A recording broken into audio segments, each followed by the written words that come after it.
নমস্কার। সুরভারতী সঙ্গীত কলাকেন্দ্রের পক্ষ থেকে যারা দেখছেন তাদের জানাই যে আপনাদের বহু প্রতীক্ষিত হুগলি জেলা সমাবর্তন অনুষ্ঠান আমরা আজকে ডেট অ্যানাউন্স করছি। হুগলি জেলা সমাবর্তন অনুষ্ঠান খুব গুরুত্বপূর্ণ আর সবকটা জেলার মতোই, কিন্তু এখানে একটা বিষয় রয়েছে, সেটা হচ্ছে এই হুগলি জেলাতে পশ্চিমবঙ্গের আর বহু জেলার মতো Surabharati largest cultural examining organisation. আমাদের সেন্টার সংখ্যা এবং ছাত্রছাত্রী সংখ্যা সব থেকে বেশি। ইনফ্যাক্ট শুধু হুগলিতে যতগুলো স্কুল বা যতগুলো ছাত্রছাত্রী রয়েছে, আমাদের শুধু হুগলি জেলাটা ধরলেই একটা গোটা বড় বোর্ড হয়ে যায়। এরকম স্ট্যাট আমাদের কাছে অ্যাভেলেবেল আছে।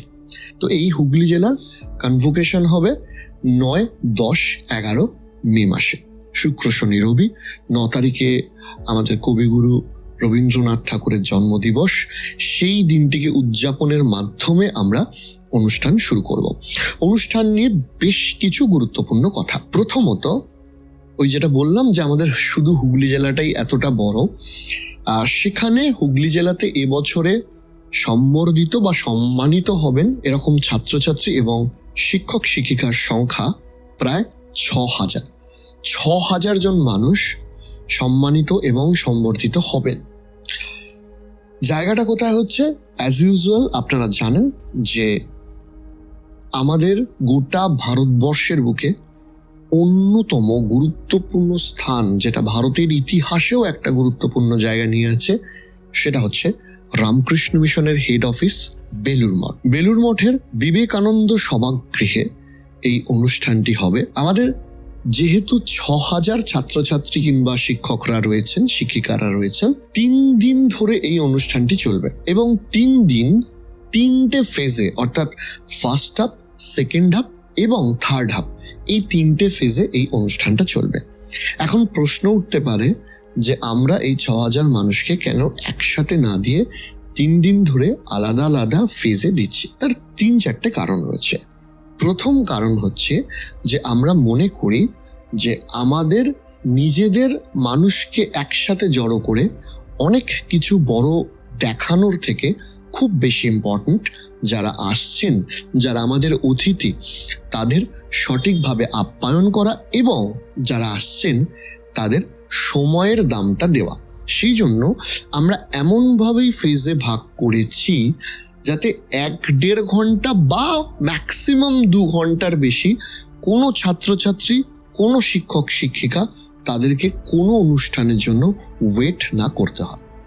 দ্বিতীয় কারণ যে দেখুন যে খুব ইম্পর্ট্যান্ট হয়ে যায় যে একটা অনুষ্ঠানে ডিসিপ্লিন বজায় রাখা।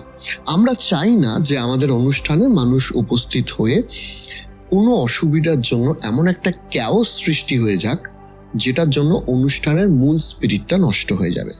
সেই কারণেও 3টে ফেজে এই অনুষ্ঠান করা হচ্ছে প্রতিদিন এবং 3 দিন ধরে হচ্ছে। অর্থাৎ বুঝতেই পারবেন যে শুধু হুগলি জেলা সমাবর্তনের জন্য যদি আমরা এগুলো আলাদা আলাদা করে করতাম তাহলে প্রায় 1000 ক্যাপাসিটির হল 9 বার ভরাতে হতো। অর্থাৎ কার্যত 9খানা সমাবর্তন শুধু হুগলি জেলার জন্য সুরভারতীকে করতে হচ্ছে। আর তৃতীয়ত, যেহেতু রামকৃষ্ণ মিশন বেলুড় মঠ একটি অত্যন্ত ঐতিহ্যবাহী জায়গা, আমরা প্রথমে ভেবেছিলাম যে হুগলি জেলার বিভিন্ন জায়গা জুড়ে এই অনুষ্ঠানটা করব। কিছু মানুষ বেলুড় মঠে আসবেন, বাকিরা তাদের কাছাকাছি কোনো জায়গায় পাবেন। কিন্তু আমরা দেখলাম যে মানুষের স্মৃতিটা খুব গুরুত্বপূর্ণ।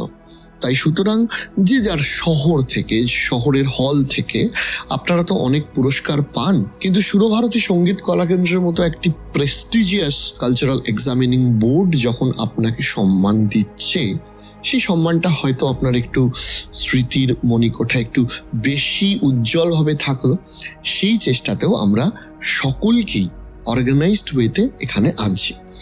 আপনারা যারা কার্ড পাচ্ছেন তারা প্লিজ 2-3টে জিনিস একটু লক্ষ্য করে নেবেন। 1, 9, 10, 11 মধ্যে কোন ডেটে আপনার প্রোগ্রাম হচ্ছে সেটা একটু দেখে নেবেন, কারণ সেটা খুব ইম্পর্টেন্ট। আপনি অন্য কোনো দিনে এলে আপনার অসুবিধা হয়ে যাবে, কারণ আমরা বুঝতেই পারছেন 6,000 সার্টিফিকেটের মধ্যে থেকে খুঁজে বার করে দেওয়াটা সম্ভব না।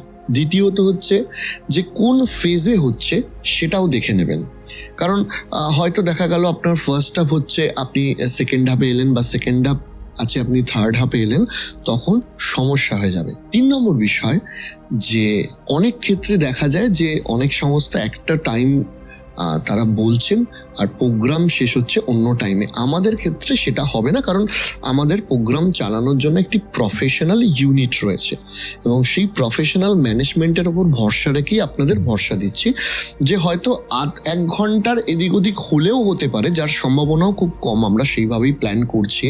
কিন্তু কখনো এটা হবে না যে স্কেডিউল বা যে টাইমিং আপনাদের বলা হচ্ছে সেখান থেকে 3-4 ঘন্টা লেট হয়ে গেল। তাই আপনারা যখন আসবেন, প্লিজ যে সময়টা মেনশন করা রয়েছে সেই সময়ে আসুন। তো আমরা আশা করছি যে আমরা সবাই মিলে হুগলি জেলার সব থেকে হাই বাজেট এবং সব থেকে বড় সমাবর্তন অনুষ্ঠান খুব সাকসেসফুলি একসাথে খুব আনন্দে পালন করতে পারবো।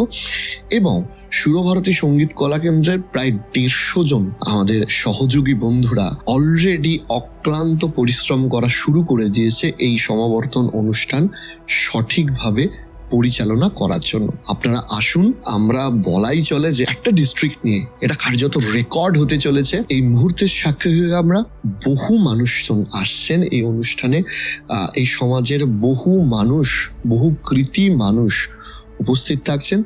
তাদের হাত থেকে সার্টিফিকেট পাওয়াটা কিংবা সম্মাননা পাওয়াটা শিক্ষক শিক্ষিকা বা ছাত্রছাত্রী সকলেরই একটা ঐতিহাসিক মুহূর্ত হয়ে থাকবে। আর শেষ করার আগে আরো একটা বলি, প্লিজ টাইমে আসবেন, কারণ আমাদের সব থেকে বড় প্রায়োরিটি আপনাদের সময়কে দাম দেওয়া।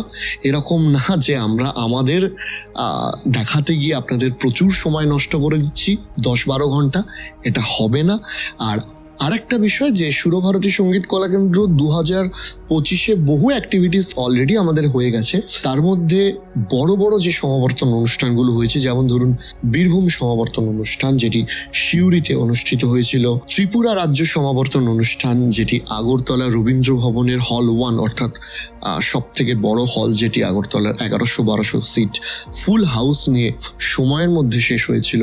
আমাদের মেদিনীপুর সমাবর্তন অনুষ্ঠান, সেখানেও 2 হাফে অনুষ্ঠান করতে হয়েছিল শুধু পশ্চিম মেদিনীপুর জেলার জন্য, পূর্ব মেদিনীপুর এখনো বাকি রয়েছে, সময়ের মধ্যে শেষ হয়েছিল।